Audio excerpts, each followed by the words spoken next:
naishi kwa debe. Na mimi ni tajiri boss. Mimi sio kama wewe.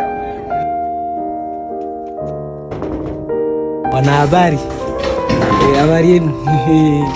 Habari. Sasa ati unajua jamaa alisema nini? Kwanza nikwambie, mwanahabari alisema tunaitisha chai sababu tunaishi kwa kikombe. Sasa jamani, akasema unachwanga ile msempo ya empty tape is make the most noise. Akasema hii ndio empty tape.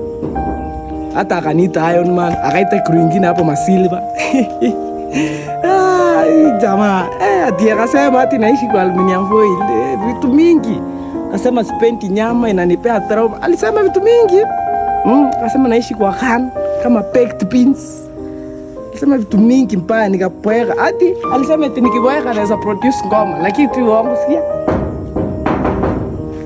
Akasema eti kitambo pengine tulikuanga weupe, nikiishi kwa hii nyumba sasa joto inabadilisha unakuwa mweusi.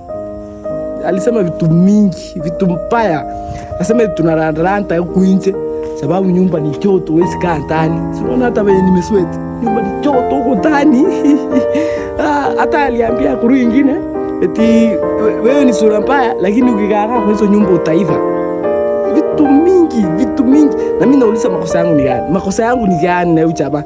Lakini Wakenya mkoangi salama, mkoangi salama sawa tu, lakini uko na chai? Na chai.